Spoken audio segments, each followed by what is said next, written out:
If you think the term examination is just a retake of everything you've taught this term, stop.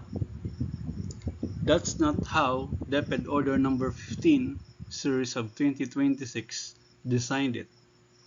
And if you are preparing your learners and students the wrong way, you're wasting review time you don't have.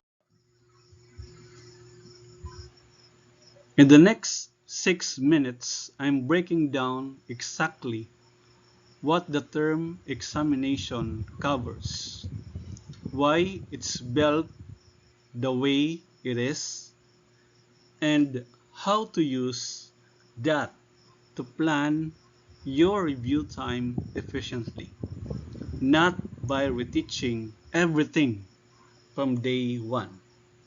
So the coverage and integration guidelines under DepEd Order number 15 series of 2026.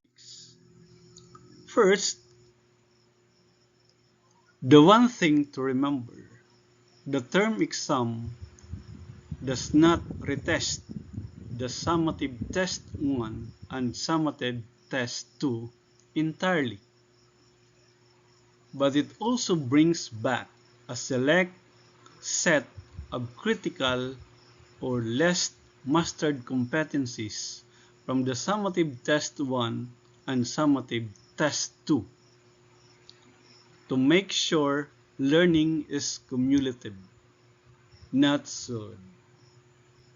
So on the question, does the term examination retest the summative test 1 and summative test 2 entirely? The answer is definitely no. It is not a complete retake of the entire term's lesson.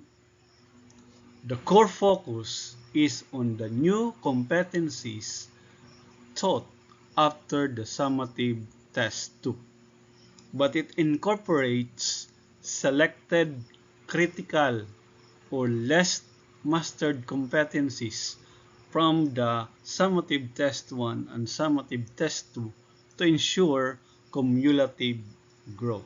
So the purpose is cumulative learning and mastery of essential competencies.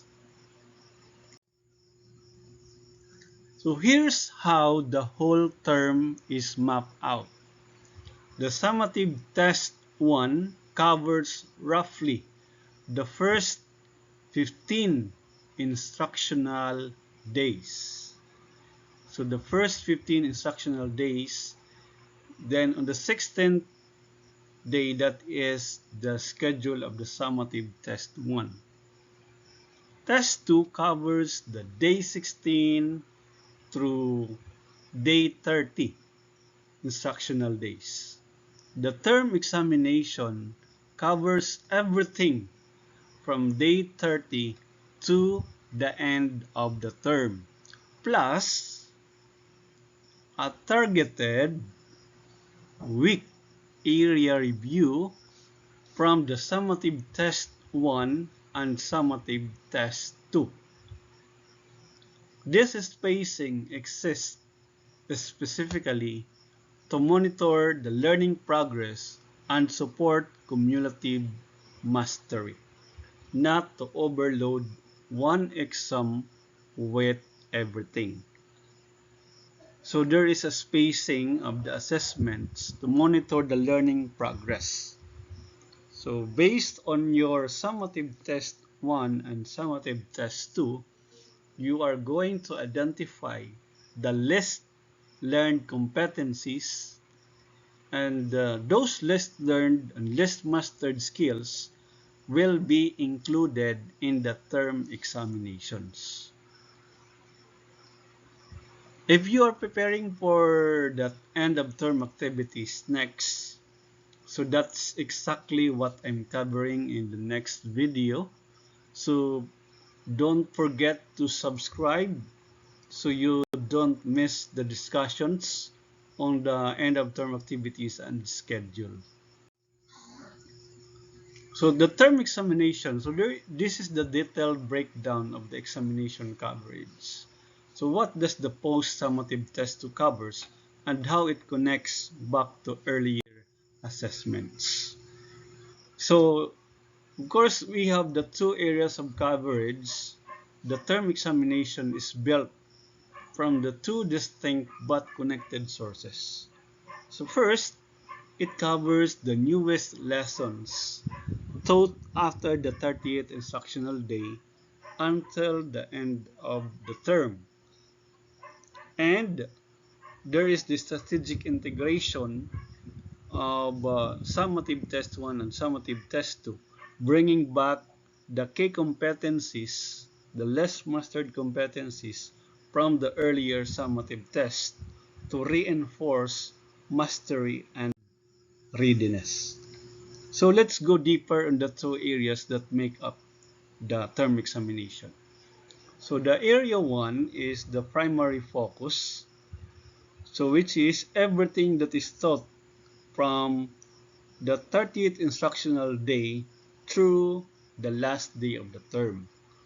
So ito yung newest materials that the students have not been formally tested yet. So after ng summative test 2, yung mga natutunan nila have not been tested yet. So ito yung dapat na focus ng term examination coverage. And pangalawa is the integration na ng less learned skills. So area 2 is where a lot of teachers get the review plan wrong. This is not review everything from the summative test 1 and summative test 2.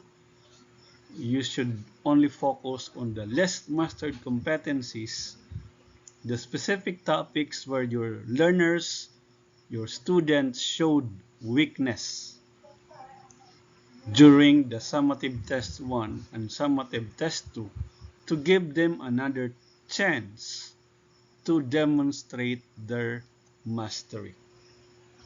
Second, the prerequisite and critical skills. So this focus on the foundational competencies that your students need to carry into the next term. So regardless of how they scored. So why does this matters? This ensures that the exam is not only forward-looking, looking to the next term. It is also confirming the retention, what the students have retained, and what they need before they move on. So here's the full picture in one frame. 1. The primary focus are the new lessons from the day 30 to the end of term. 2 is reinforcement. So the less mastered competencies, the weak areas from the summative test 1 and summative test 2. And the third is the readiness check, the prerequisite and critical skills that are needed, foundation for the next full term. So why not just retest the whole term? So these are the three reasons straight from the assessment design logic. Number 1, it prevents over-testing. So your students are not burdened with re-studying every single lesson from day 1 in full detail. Second, it's data-driven. So these structures lets you, the teacher, directly address the learning gaps you already identified during the summative test 1 and summative test 2. So you're not guessing what to review, but you encourage cumulative learning. You ensure that the core skills are not forgotten after the summative test is finished. 3, it encourages cumulative learning. The core skills don't just get forgotten the moment the summative test ends. And that's the whole philosophy behind Debit Order number 15. Measure what matters, not everything. So it is data-driven since it allows the teachers to address the learning gaps that identified during the earlier assessments. So we measure what matters. We do not measure everything.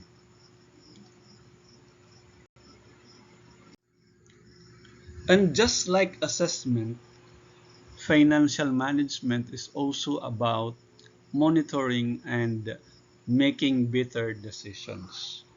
So as teachers, we regularly spend on classroom materials, printing, internet, transportation, and other professional needs. That's why I also look for tools that help me manage my money more efficiently.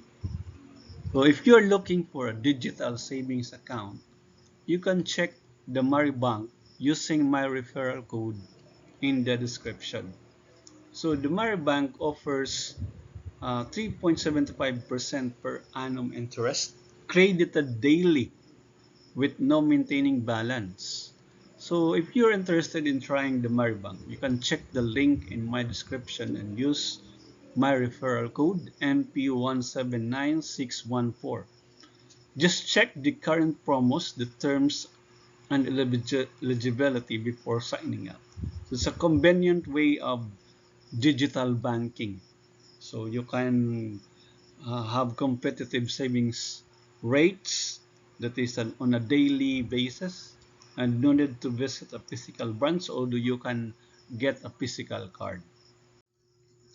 So that's the term coverage. That's the term examination coverage under Deped Order number 15, series of 2026 fully breakdown. If this helped you plan your review sessions, hit the subscribe button. I'm covering the end of term activities next, and you don't want to miss it. So just click subscribe and follow and share this video. Thank you so much and mabuhay po tayong lahat.